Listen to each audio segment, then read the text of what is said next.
నమస్తే, welcome to our channel. నేను సిరి. ఇక మనం చూసినట్టయితే వైసీపీలో ఎంతవరకు పోయిందంటే పరిస్థితి, సజ్జల వల్ల అంటే పార్టీ ఊడిపోయిందని చెప్పేసి మస్తు మంది చెప్తున్నా కూడా జగన్మోహన్ రెడ్డి అది పెడచెవిన పెట్టినట్టు అనిపిస్తుంది. ఎందుకంటే తన సొంత ఛానల్లో జాతీయ అధికార ప్రతినిధి అయిన మాట్లాడిండు ఏంటంటే సజ్జల రామకృష్ణారెడ్డి చేయబట్టి ఈ పార్టీ ఈ రోజు ఇట్లా ఓడిపోయిందని చెప్పిన కారణంగా ఈ రోజు ఆయన పక్కన పెట్టినని చెప్పేసి అయితే కొన్ని వార్తలు వస్తున్నాయి. మరి ఇంతే జరుగుతుందా? వైసీపీ పార్టీ అంటే ఇంతేనా అన్నట్టుంది. మరి దీని మీద మరింత సమాచారాన్ని మనకు అందజేయడానికి మనతో పాటు ఉన్నారు టీడీపీ అఫీషియల్ స్పోక్స్ పర్సన్ సూర్యదేవుల లత గారు. నమస్కారం మేడం. మనం ఇప్పుడు చూస్తుంటే సజ్జల్ని ఎవరైనా ఒక మాట అంటే జగన్మోహన్ రెడ్డి ఉపేక్షించేది లేదన్నట్టు అనిపిస్తుంది. ఎందుకంటే ఆయన గురించి ఎవరేం మాట్లాడినా కూడా అలా పక్కన పెట్టే పరిస్థితులు ఉన్నట్టు అనిపిస్తుంది. ఇక్కడ చూసినట్టయితే ఒక డిబేట్లో అంటే సాక్షిలోని ఒక డిబేట్లో సజ్జల గురించి అధికార ప్రతినిధి ఏదైతే కొన్ని వ్యాఖ్యలు చేసి ఆయన వల్లనే పార్టీ ఓడిపోయిందని వ్యాఖ్యానించినందుకు ఈరోజు ఆయన కూడా పక్కన పెట్టిన పరిస్థితి. ప్రతి ఒక్కరు చెప్పేది సొంత పార్టీ నేతలే చెప్తున్నారు, ఎమ్మెల్యేలే చెప్తున్నారు. సజ్జల ఏబట్టి ఈరోజు పరిస్థితి ఇక్కడికి వరకు వచ్చిందని చెప్పినా కూడా జగన్మోహన్ రెడ్డికి అది ఎందుకు చెవన పడట్లే అంటారు? అంటే జగన్మోహన్ రెడ్డిని ఇంట్లో పడుకోబెడుతున్నారు కదా. ఇంట్లో ఆయన హాయిగా పబ్జీ ఆడుకుంటున్నాడు, కావాల్సిన టైం ఆయన ఇంట్లో ఎంజాయ్ చేస్తున్నాడు, ఆయన పనులంతా ఏం చూస్తున్నాడు. సకల శాఖ మంత్రి అంటే సీఎం తర్వాత సీఎం అంతటా ఆయన అయ్యాడు. సో రాష్ట్రానికి ఎందుకంటే యాక్చువల్లీ సలహాదారుడు వచ్చి ఎప్పుడు ప్రెస్ మీట్ పెట్టడు, అలాంటిది ఆయన ప్రెస్ మీట్లు కూడా పెట్టాడు. ఆయనే అంటే జగన్మోహన్ రెడ్డి ఏదైతే చెప్తాడో అది వచ్చి ఈయన బయట ఆ ప్రెస్ మీట్ పెట్టి ఈయన చెప్తాడు. ఏ రోజు సీఎం మాట్లాడు. ఇవన్నీ కూడా ఈయన నడిపిస్తున్నదే కదా, జగన్మోహన్ రెడ్డి నడిపిస్తున్నదే, సజ్జల త్రూ నడిపిస్తున్నాడు.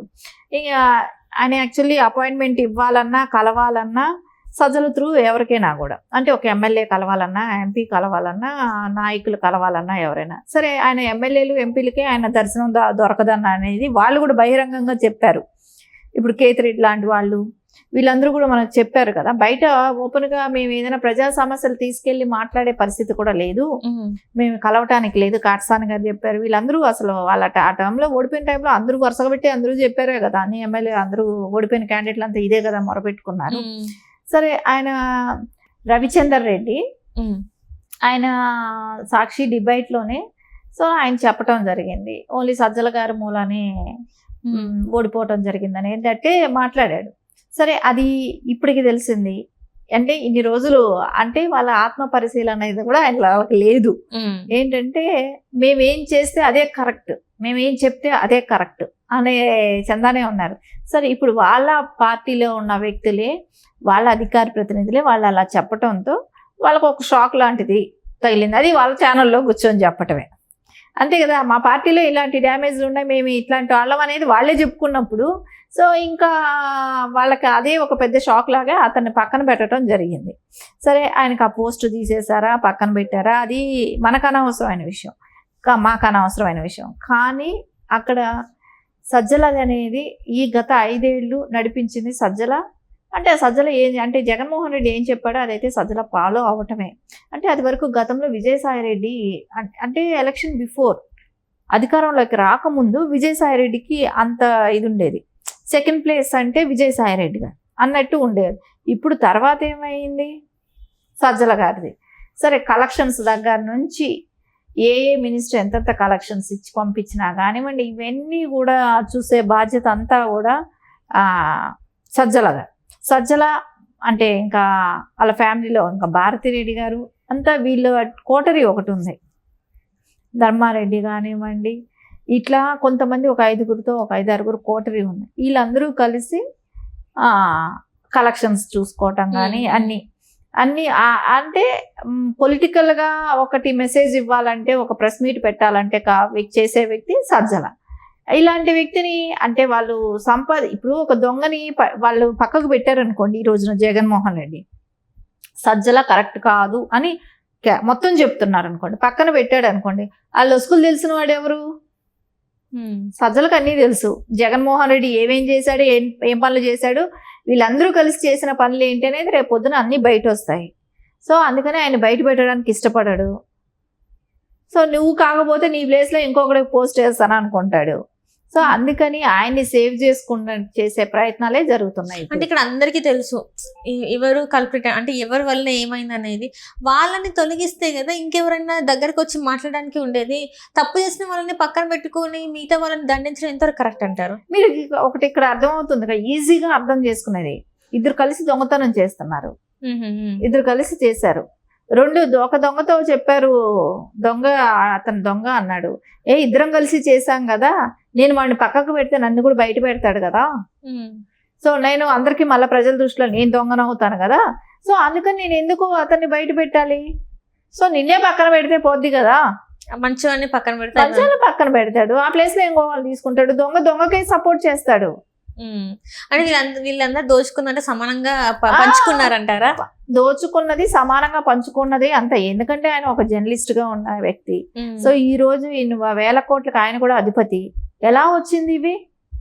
ఎవరు సొమ్ము? వాళ్ళ కష్టపడి ఏమైనా సంపాదించారా? వాళ్ళ కష్టార్జితం ఉందా? ఈవెన్ జగన్మోహన్ రెడ్డి ఏమైనా కష్టపడి సంపాదించాడా? జగన్మోహన్ రెడ్డి ఏమైనా సంపాదన స్వచ్ఛమైనది అనుకుంటున్నారా? వాళ్ళ నాన్నగారు సీఎం గా ఉన్నప్పుడు వాళ్ళని వెళ్ళి బెదిరించి సూట్ కేసులు, అంటే అప్పుడు తీసుకున్న సూట్ కేసుల సొమ్ములే సాక్షులు కానివ్వండి, సాక్షి పత్రికలే కానివ్వండి, భారతీయ సిమెంటే కానీ వాళ్ళ ఆస్తులంతా కూడా అవే కదా. లోటస్ పాండ్లే కానివ్వండి, ఇవన్నీ ఎవరిది? ప్రజాధనమే కదా. ఆ ప్రజాధనమే కదా వాళ్ళది, వాళ్ళ సొంత సొమ్ములు ఏం కాదు కదా. వాళ్ళు ఏమైనా అంటే ఏమీ లేని చోటు నుంచి వాళ్ళు ఏమైనా బిజినెస్లు చేసుకుంటూ అంచులంచులుగా పైకి వచ్చిన వాళ్ళు ఏం కాదు, షార్ట్ పీరియడ్ లో పైకి వచ్చిన వాళ్ళు. సో సీఎం కాకముందు, రాజశేఖర రెడ్డి సీఎం కాకముందు వాళ్ళ పరిస్థితి ఏంటి? ఆయన సీఎం అయిన తర్వాతే కదా వాళ్ళ ఆస్తులు ఇవన్నీ. సో అందుకని చూస్తే దొంగ ఎప్పుడు బయట పెట్టడు, దొంగకే సపోర్ట్ చేస్తాడు. సో అందుకని ఎవరైనా ఏమైనా మాట్లాడినా అది వాళ్ళ వరకు అక్కడ వరకే ఉంటదే గాని ఎప్పుడు కూడా దొంగను బయట పెట్టడు. ఇదైతే మన ఓపెన్ గా అందరికీ తెలిసిన విషయం. ఎందుకంటే మొన్నటి ఎలక్షన్స్ తర్వాత రిజల్ట్ వచ్చిన తర్వాత కూడా సజ్జల రామకృష్ణారెడ్డి చాలా రోజులు కనిపించలేదు మనకి. మొన్న అంటే ఒకటి రెండు సార్లు మాత్రం ప్రెస్ మీట్ లో కనిపించడం జరిగింది. ఆ తర్వాత మళ్ళీ ఈయన పేరు మళ్ళీ వార్తల్లోకి ఎక్కింది. ఎందుకంటే అందరు ఏంటంటే వీళ్ళ వల్లే ఈ రోజు పార్టీ పరిస్థితికి ఇక్కడికి వచ్చింది అని చెప్పి ప్రతి ఒక్కరు మాట్లాడుతున్న సందర్భంలో జగన్మోహన్ రెడ్డి గారు ఎంత అంటే వాళ్ళిద్దరు దొంగలైనా కూడా ఆలోచించుకోవాలి కదా. మరి రేపటి రోజున ఉన్న ఈ 11 మంది కూడా ఉంటారా పోతారో తెలియని పరిస్థితి కదా మరి. అంతే కదా. ఇప్పుడు 11 మంది పోతున్నా కూడా ఆయన ఏం పట్టించుకోడు. 11 మంది పోతున్నారు, దానిలో ఎంతమంది వెళ్ళిపోతున్నారు అనేది కూడా మనం లిస్టు తెలుస్తున్న విషయమే. రాజ్యసభ సభ్యులు వెళ్ళిపోతున్నారు ఆల్రెడీ. సో వాళ్ళు ఆల్రెడీ బయట వచ్చేసారు కూడా. సో వీళ్ళందరూ ఎవరి మూలాన వచ్చారు, ఎవరు ఆయన వరకు రీచ్ అవ్వలేకపోవటానికి కారణం ఏంటనేది వాళ్ళు ఓపెన్ గా పబ్లిక్ గా చెప్పాను కూడా చెప్పారు కదా. చెప్పినా కూడా ఇక్కడ ఏంటంటే చేసిన తప్పులన్నీ కూడా ఉమ్మడిగా చేశారు. సో ఇవి ఎందుకు మనం పక్కన పెడితే ఇవన్నీ రేపు పొద్దున పబ్లిక్కి అయ్యాయంటే రేపు పరిస్థితి ప్రజల మధ్యలో మనం ఇదే అవుతాం, దొంగలు అవుతాం. సో అది అవ్వకుండా ఉండాలంటే వాళ్ళనే సపోర్ట్ చేస్తాం, వాళ్ళని పక్కన పెట్టుకుంటారు. సో వాళ్ళని పక్కకు నెట్టే ప్రయత్నం ఎప్పుడు చేయడు. సో దీనిలో ఎవరైనా బకరాలు అయిపోతారు. సో జగన్మోహన్ రెడ్డి ఆలోచన ఏంటంటే ప్రజా సొమ్మును దోచుకోవటమే ఆయన ధ్యేయంగా పనిచేశాడు 5 ఏళ్ళు. గతంలో రాజశేఖర రెడ్డి గారి పీరియడ్లో కూడా ఆయన చేసిన పని అదే. సో వాళ్ళు కంటిన్యూ ఎప్పుడైనా సరే వాళ్ళకి కావాల్సింది ప్రజా సొమ్ము మీద వాళ్ళు బతకటమే కానీ ప్రజలకు వాళ్ళంటూ రూపాయి ఏం పెట్టి ఏమీ చేసేదే ఉండదు. ఆపదలో ఉన్న రోజులు కూడా ఎవరికి ఏమి సహాయం చేసింది కూడా లేదు కదా. సో ఇవన్నీ చూస్తే వాళ్ళు ఎప్పటికీ సజ్జలని వెంట పెట్టుకుని చేస్తారు రాజకీయాలు.